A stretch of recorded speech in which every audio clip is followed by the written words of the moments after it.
Bonjour à tous et bienvenue dans le bazar de Tsubasa Seraduga. On continue cette histoire donc du jeu Captain Tsubasa Dream Team. Vous n'êtes pas énormément à suivre cette série de vidéos, mais je sais que par contre, ceux qui la suivent l'aiment beaucoup. Donc c'est avec plaisir que je la continue. On verra jusqu'où je peux aller, comme je vous l'ai dit. Peut-être j'ai trouvé une solution pour aller au-delà de avril 2018. Voilà, je suis en train de bosser là-dessus, parce que j'aimerais bien aller au minimum jusqu'au premier anniversaire, et pourquoi pas jusqu'au deuxième anniversaire, ça serait cool ça par exemple. On est maintenant en février 2018 et on sort d'un bon mois de janvier, je trouve, où il y a eu pas mal de nouveautés, vous l'avez vu dans la précédente vidéo, beaucoup d'ajouts, de propositions de collab, le jeu qui s'améliore, qui s'étoffe. Donc c'était une bonne phase du jeu, je trouve encore. Il y avait des trucs qui n'allaient pas, hein, parce qu'il y avait aussi le début ou la poursuite des joueurs morts-nés. Donc grosse déception à chaque fois de dropper des joueurs qui servent à rien. Donc il y avait ça, et puis il y avait le gros déséquilibre du PVP qui a fait partir beaucoup de gens. Et c'est ça le truc, c'est que c'est bien beau d'apporter du contenu, des choses à faire, mais si la RNG vous pourrit vos matchs, qu'en PVP, quand c'est pas la RNG qui vous fait perdre, c'est parce que le PVP est totalement déséquilibré et que vous, votre équipe verte, elle n'a pas d'avenir, dès que vous tombez sur une équipe rouge, vous avez quasiment aucune chance de gagner, ben forcément, voilà, on peut pas aller bien loin. Mais on va voir si en février il y avait des bonnes choses. Et d'abord, on commence avec le retour du Challenge Road. Donc il y avait eu un pré-lancement du Challenge Road avec seulement 15 matchs. Et là, en février, il y avait le vrai lancement pour le 2 février. Donc du vrai Challenge Road en 30 matchs. Donc là, très intéressant. Alors on avait toujours au 15e match un ticket SSR et 10 Dream Ball. Donc c'était quand même pas mal, hein, à mi-parcours d'avoir ça. Surtout, je vous l'aurais dit, à l'époque, les tickets SSR étaient extrêmement rares. On en recevait très peu.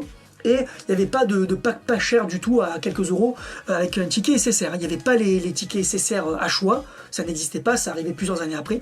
Donc ça, c'était quand même des belles récompenses. Ensuite, on a eu un event pour farmer des tickets. Donc là, vous faisiez des matchs et vous récupériez des tickets qui permettaient d'invoquer. Et donc, voilà le portail qu'il y avait. Donc il y avait deux portails, voilà c'est ça, deux portails pour récupérer des personnages farmables en permanence, des raids nécessaires, mais vous pouviez aussi récupérer des persos non disponibles à ce moment-là qui avaient été disponibles dans des events à points. Donc là vous le voyez là sur l'image, vous avez le Ishizaki Junior et le Morisaki Collège, c'était des persos qui n'étaient plus disponibles depuis un moment parce qu'ils étaient disponibles que dans le cadre d'un event à points, donc ça permettait de revenir. Alors je crois pas dire de bêtises, hein. Vous me direz pour ceux qui étaient là à l'époque, c'était les versions du pauvre, hein, c'est-à-dire les versions qu'on pouvait avoir facilement, pas les versions où il fallait être dans les 10 premiers mondiaux pour Ishizaki, ou après par la suite dans les 200 premiers mondiaux ou 300 premiers mondiaux, pas les versions rares et fortes, mais les versions de base. Mais ça permettait de récupérer par exemple une interception AX pour Ishizaki, et pour l'époque, je crois que Ishizaki à cette époque-là n'avait pas encore d'interception S, donc c'était super fort. Elle était très puissante, en plus c'était une technique A, donc à monter avec des ballons SR, pas des ballons SSR, donc c'était très très utile. Pour Morisaki, je crois qu'à cette époque-là, il n'y avait même pas de Morisaki de recrutement. Et puis là, pareil, alors vous aviez des joueurs pourris comme le Levin que vous pouviez farmer à tout moment, ça c'était pas un problème, mais vous aviez le Vulcan, du précédent d'ailleurs event à points, et vous aviez le Espadas, mais pareil, hein, bon, le Vulcan ne servait à rien, il donnait un contre AX, ça servait à rien. Et le Espadas, je sais pas s'il y avait, je sais pas s'il y avait encore un Espadas buteur à ce moment-là. Voilà, donc c'était pas fou, mais voilà, il y avait quelques trucs à récupérer intéressants. Mais c'était pas terrible non plus. Ensuite, le 2 février également, ajout du ticket de retrait de TS. Et oui, dites-vous qu'il a fallu attendre plus de 6 mois pour qu'on puisse retirer une technique. Avant, vous aviez un perso, je sais pas, je vais dire par exemple le Misugi vert du début, Kalifasi. Il avait deux techniques S. Il avait, alors je sais plus laquelle il avait en premier, dribble S en premier et tacle S en deuxième, je crois. Mais le tacle S, on pouvait jamais le récupérer. Pendant les 6-7 premiers mois du jeu, ben, il était perdu. Quand vous sacrifiez votre Misugi, ben, vous donniez la technique principale, mais la deuxième technique était sacrifiée. Et là, on va pouvoir enfin récupérer des techniques S, mais même des fois des techniques A qui sont très intéressantes. Donc ça va être un énorme changement dans le jeu et ça va rendre intéressant justement ce Misugi, puisqu'il va pouvoir maintenant donner deux techniques S très utiles à tous les Misugi. Donc ça c'était vraiment un gros ajout et tout le monde était très content de ça. Le 2 février également, célébration pré-Saint-Valentin, donc du 2 au 9 février. Bon ça je crois qu'ils l'ont pas forcément refait par la suite, voilà une célébration avant la célébration. Bon, bizarre. Ensuite, il y avait un portail à 5 Dream Ball où vous aviez 5 joueurs. Attention, hein, pas des SSR. Hein. Alors que d'habitude, coûte 25 Dream Ball d'avoir 5 joueurs. Donc là, c'est quand même intéressant. Bon, attention, la plupart des gens n'ont rien eu là-dessus. mais voilà, on va dire que c'était pas très cher, c'était intéressant. Le 4 février, on a eu un portail au taux de 50% sur la multi à 50 Dream Ball. Donc énorme, énorme. Autant vous dire qu'à l'époque, ça n'existait pas, ça, sauf la célébration de décembre où il y avait des paliers SSR garantie par exemple, ou à 50%. Mais là, hors célébration, on n'avait jamais eu ça. Donc évidemment, c'était très tentant. Une chance sur deux d'avoir un SSR. Et à cette époque-là, pas tout le monde avait encore des équipes avec que des bons UR. Hein. Des fois, il fallait compléter avec au milieu défensif un joueur farmable ou autre. Hein. Bon, c'était de moins en moins rare quand même à cette époque-là. Mais c'était quand même très intéressant. Ensuite, on est arrivé le 9 février donc, au vrai event Saint-Valentin. Et il y avait dans cet event, alors, il y avait des techniques à récupérer. Il y avait d'abord un tacle C pour Yuga. Bon, ça peut toujours dépanner, ça coûtait pas beaucoup d'endurance. On n'avait pas récupéré beaucoup de ballons avec ça, mais bon. Et il y avait un tacle AX, donc très puissant, pour Chester. Ça, c'était très très utile. En plus, un Chester beau gosse en jogging. Dommage qu'il ne soit pas sorti comme ça, ce joueur, en recrutement. Mais voilà, très très utile. Ça, par contre, ça avait été beaucoup farmé et très utile sur les Chester. Donc ça, c'était bien. Il y avait eu aussi un dribble C pour Misugi. Bon, ça, pour le coup, pas foufou.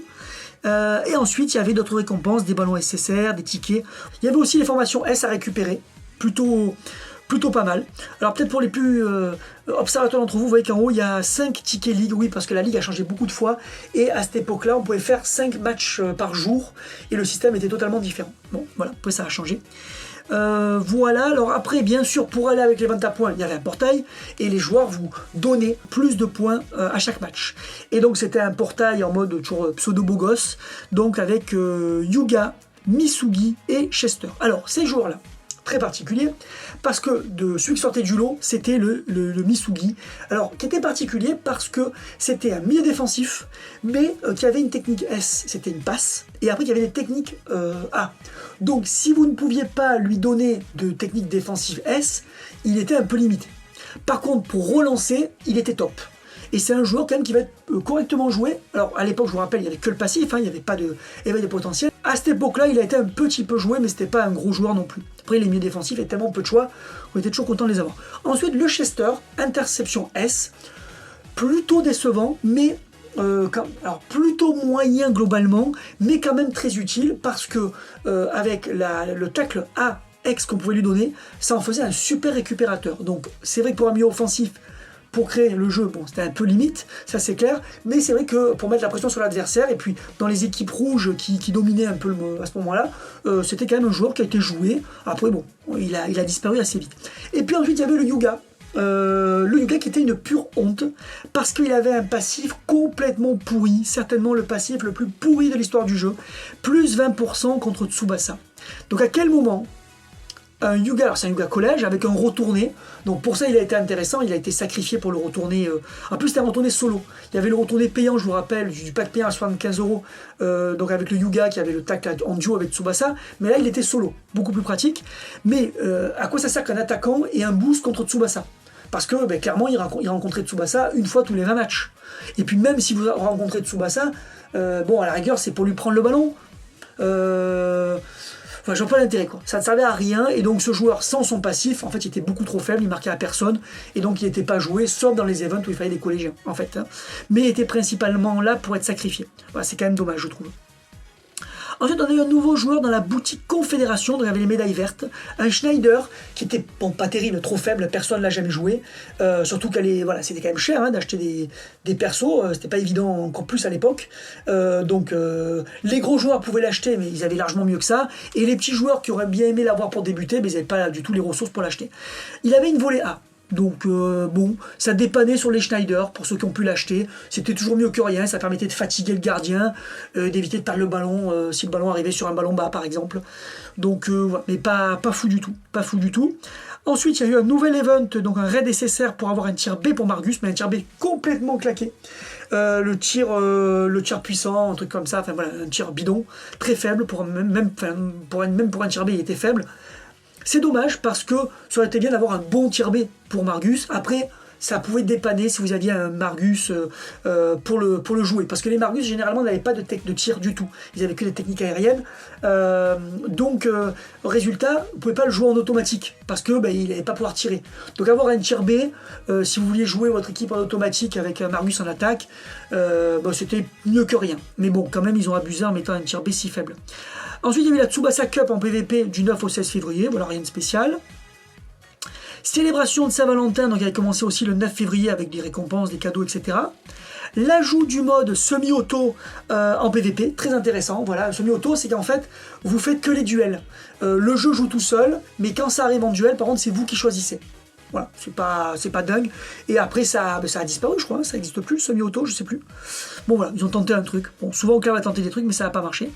Modification de l'écran d'accueil et du positionnement des menus, plus sur la version JAP seulement. Je vous rappelle qu'on suit l'histoire de la version JAP, puisque la version Glow ne fait que rattraper à cette époque-là la version JAP en condensant tout le contenu en 2 fois moins de temps.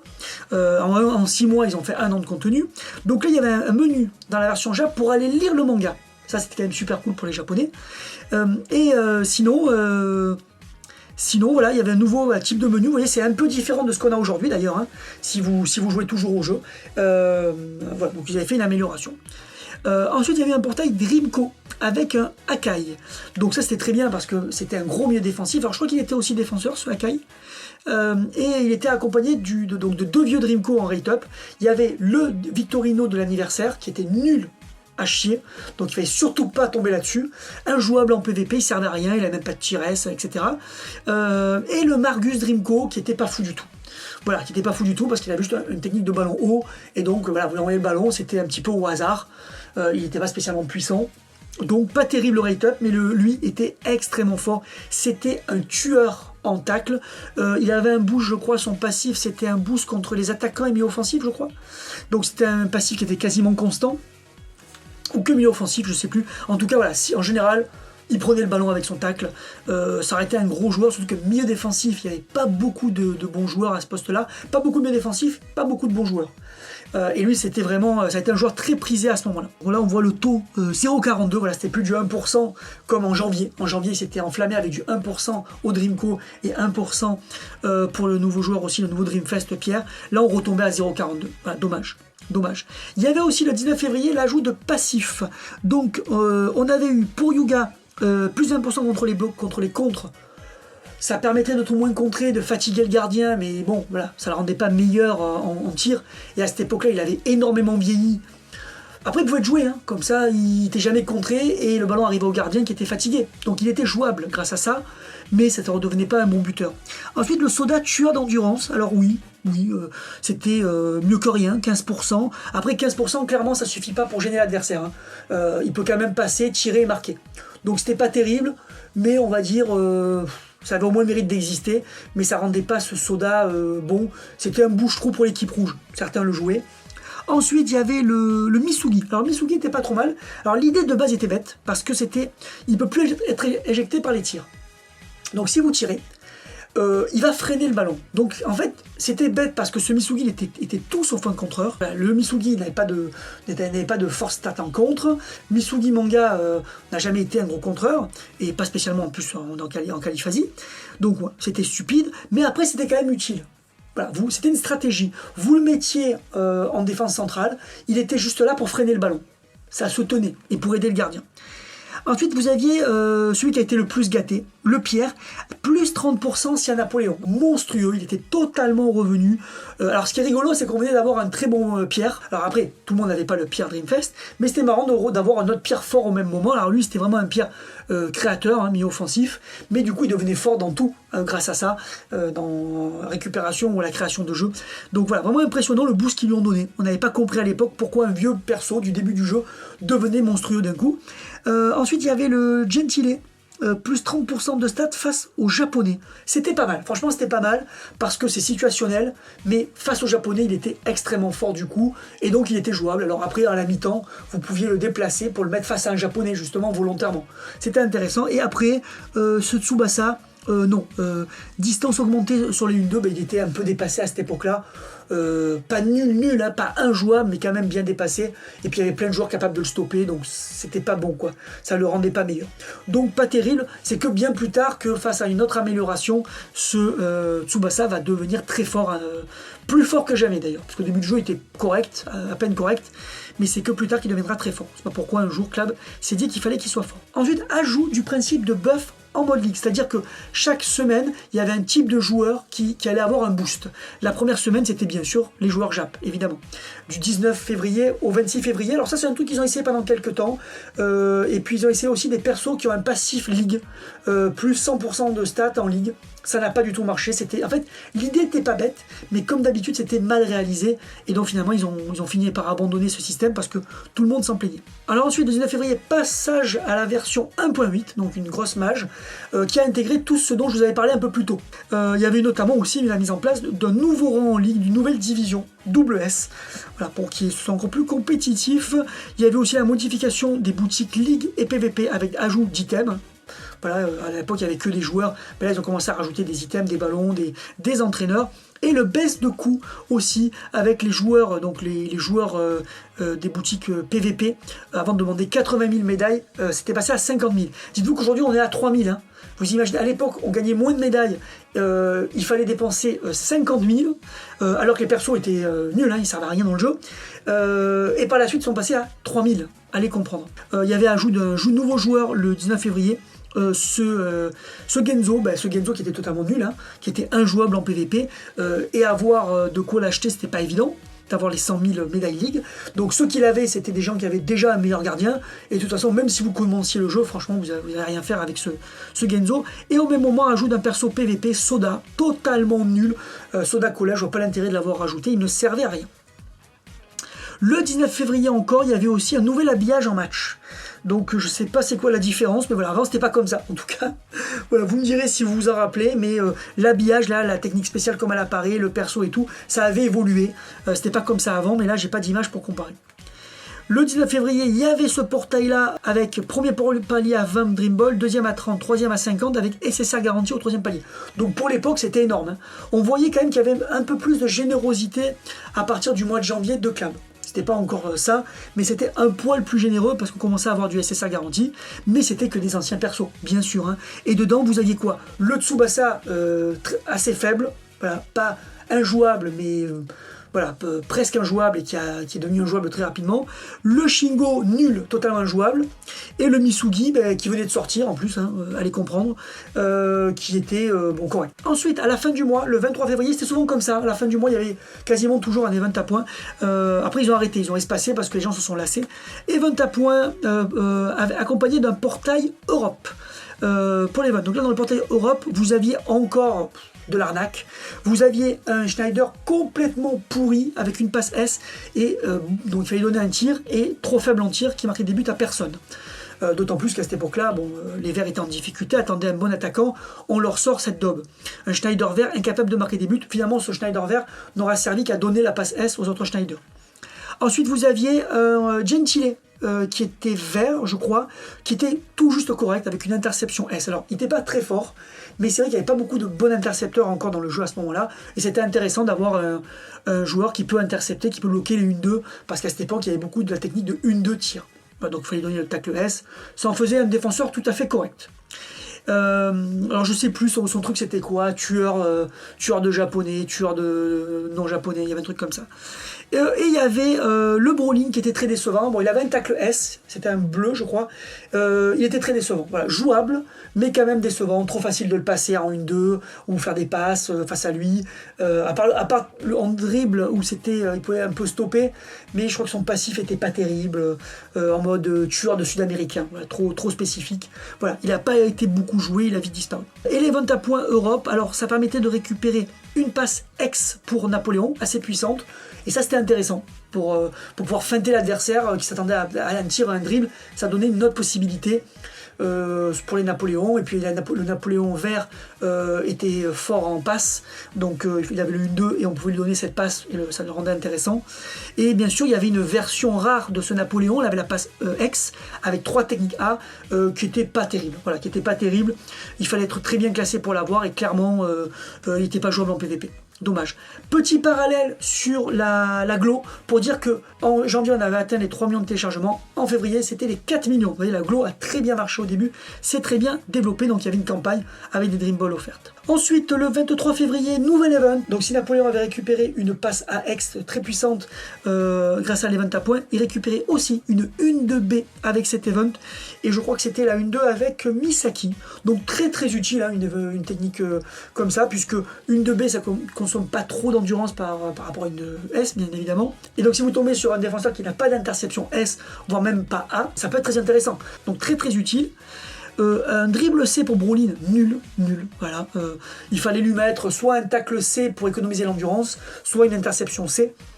Mais là, nul, parce que concrètement, personne n'allait dépenser de l'endurance en mettant les techniques, enfin, en utilisant les techniques offensives sur les défenseurs. Et puis de toute façon, ils étaient tellement faibles offensivement, les défenseurs à l'époque, que on vous prenait le ballon quand même. Et puis on arrive à la fin du mois avec le portail Dreamfest avec...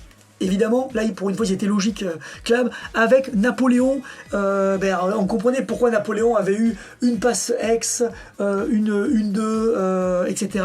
Pourquoi on avait eu le mois d'avant un Pierre Dreamfest, et là au mois de février on a vu un Pierre du début du jeu qui avait été amélioré. C'était pour préparer l'arrivée de Napoléon. Voilà, c'était quand même bien pensé, et ce Napoléon était très bon. Voilà, très très bon Napoléon, puisqu'il arrive avec un retourné S et un tir S. Alors hélas, il n'avait pas de volet S encore à cette époque, donc c'était un petit peu gênant pour le jeu aérien, mais quand même c'était bien. Et surtout, ce qui était très intéressant, c'est qu'on pouvait donner la 1-2S du Napoléon vert. Et là, il devenait redoutable. Et vraiment, on était dans l'époque là du 1-2 tir en PvP. Ben, ce Napoléon, ça a été le roi. Alors en plus, je vous l'ai dit, hein, les rouges étaient quand même avantagés.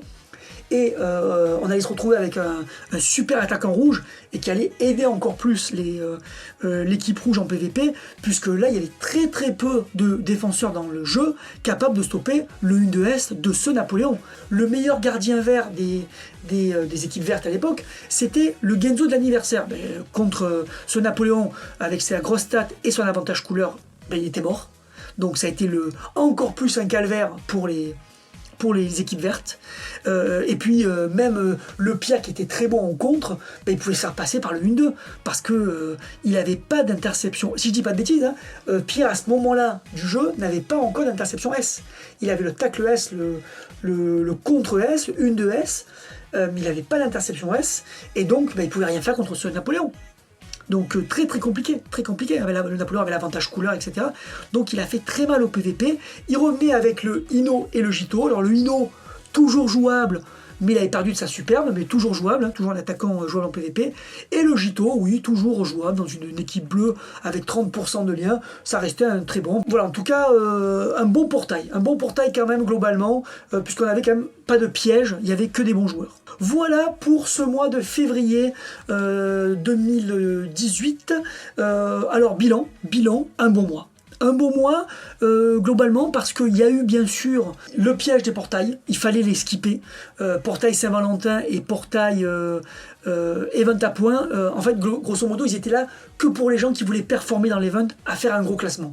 Donc vous êtes un gros joueur, vous voulez aller très loin pour avoir les grosses récompenses, il faut aller en chercher, voire même aller chercher les 3 pour être haut au classement. Mais si votre but est d'être bon, il fallait sauter. Voilà, il fallait sauter, c'était trop des pièges, et ça c'est pas normal. Sinon, voilà, si vous étiez malin et que vous évitiez ces portails, il y avait quand même du portail avec un taux de 50%, il y avait du portail à palier avec SSR garantie, il y avait pas mal donc d'ajouts dans le jeu, donc d'event pour récupérer des Dream Balls, mais également des nouvelles techniques à farmer. Il y avait donc baisse de coûts dans la boutique. Enfin, franchement, je trouve que ça a été un mois assez complet, assez riche, avec plus de trucs positifs que de trucs négatifs. Alors après, là c'est avec le recul, mais à l'époque je peux vous dire que ça n'a pas été très bien vécu, parce qu'il y avait toujours ce problème de PVP déséquilibré, et sortir un gros buteur rouge à ce moment-là, c'était la pire chose à faire. Il fallait surtout pas faire ça. Les rouges avaient déjà pas mal de bons attaquants, il fallait pas leur filer un tueur capable de traverser les défenses et de fusiller tous les gardiens. Il n'y avait que, oui, le Wakashimasu bleu de l'anniversaire qui pouvait résister. Mais si vous jouiez vert, vous étiez mal barré, très très mal barré. Voilà, écoutez, bon, on se retrouve rapidement, parce que là je vais enchaîner avec le mois de mars 2018. Allez, bye.